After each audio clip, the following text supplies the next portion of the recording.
right, wow. Thank you everybody for being here. Whew. This has been quite a journey. I dreamed that it would culminate in something like this, that I would one day be teaching. I would one day be sharing my story and spreading this good news that these mental health disorders are actually spiritual openings in so many cases. So I really cannot thank you enough for being here. My first ever public presentation. This is just a dream for me. So the title of my talk is Schizophrenia, Changing the Story We Tell Ourselves About Schizophrenia. I would like to start with a little exercise.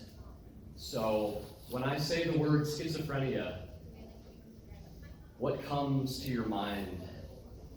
Allow your imagination to paint a picture. Feel into that word, schizophrenia. I'm going to put it up on the screen here.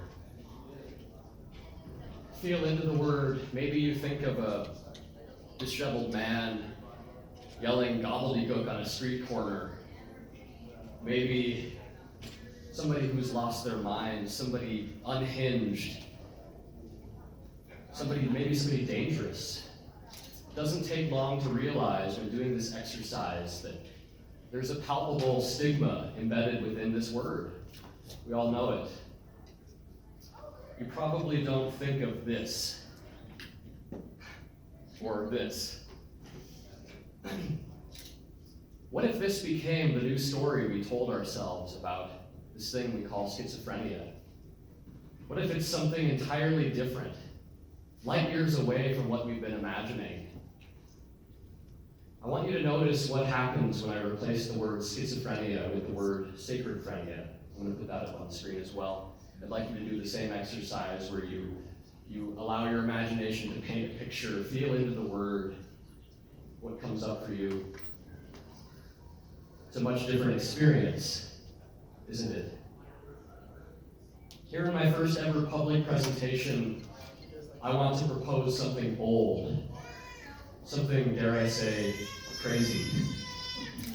I'm proposing that we make sacredphrenia the new word to describe this extreme state of consciousness that affects millions of people around the world. You see, sacredphrenia turns the story on its head. I believe these so-called schizophrenics are actually mystics in the making, philosophers and healers and poets, alternative thinkers, shamans in the making. And that one of the biggest reasons our society is struggling so much is because we are failing to initiate them. What qualifies me to make such a proposal? Well, I myself have been through the fire. I have experienced the ravages of this extreme state of consciousness. I've seen the devastation it can wreak. I've also seen its beauty. I've seen its intelligence, its genius, its purpose.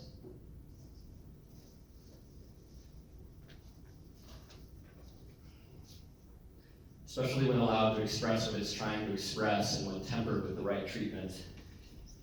The picture on the left is of me shortly after I suffered a horrific mental breakdown in 2010.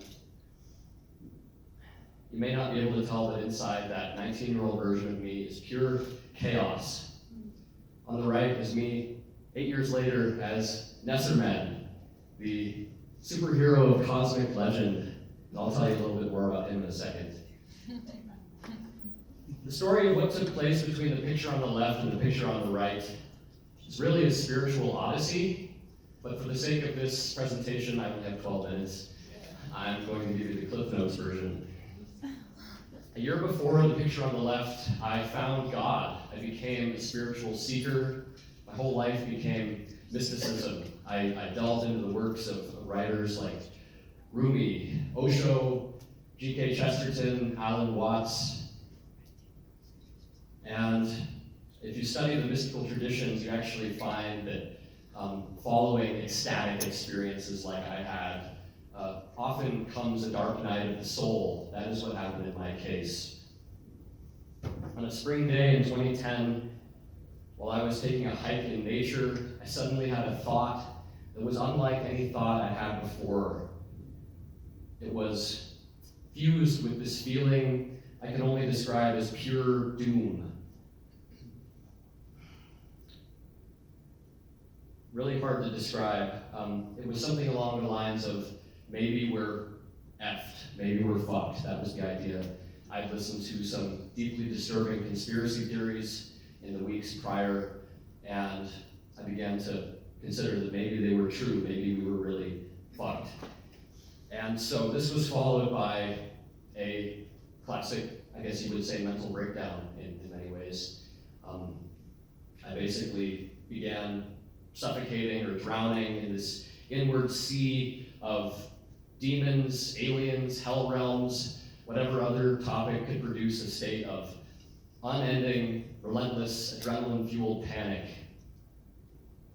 My life really became a matter of sheer survival, just making it through the next 5 minutes without my thoughts destroying me.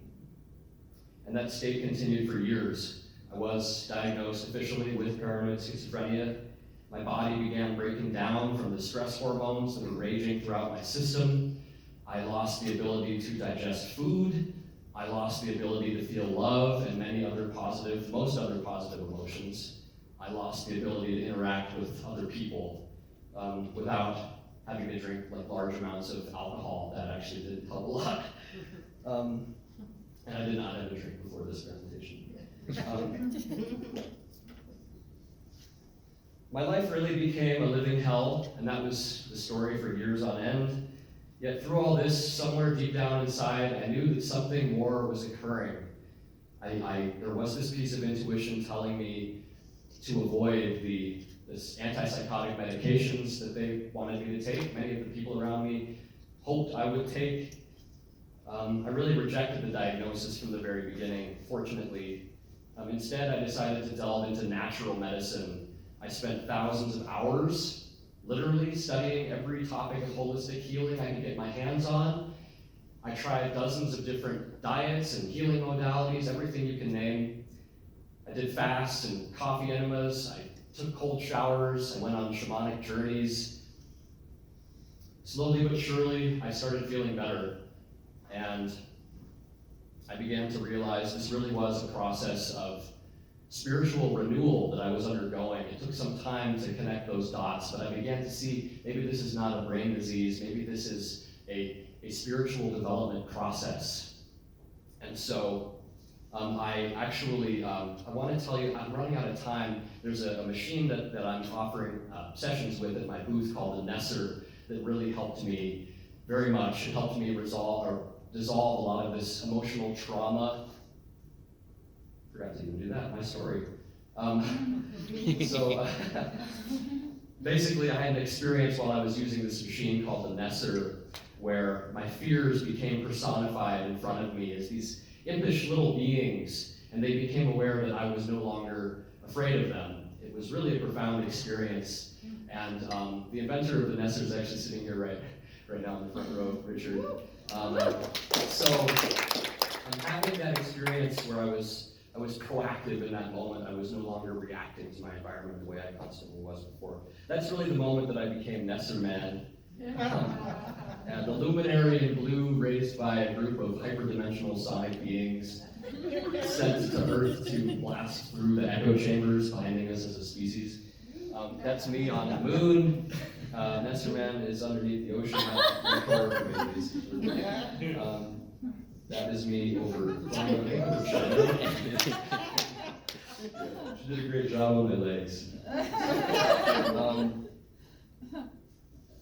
Really, what I'm trying to say is that this is, I believe, the true outcome of what we call schizophrenia, when allowed to run its course naturally, and when supported with the right tools, with the right guidance, with the right nutrition and detoxification and trauma release, and really just the right community, the right rituals.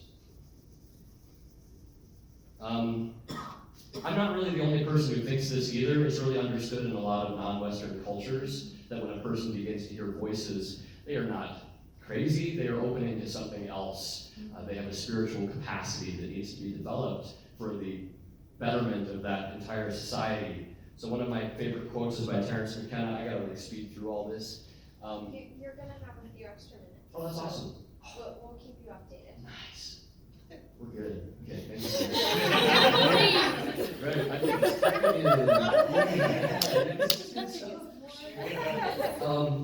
so one of my favorite quotes regarding this topic comes from Terence McKenna, who you might know, who said, in a traditional society, if you exhibit schizophrenic tendencies, you're immediately drawn out of the pack and put under the care and tutelage of master shamans.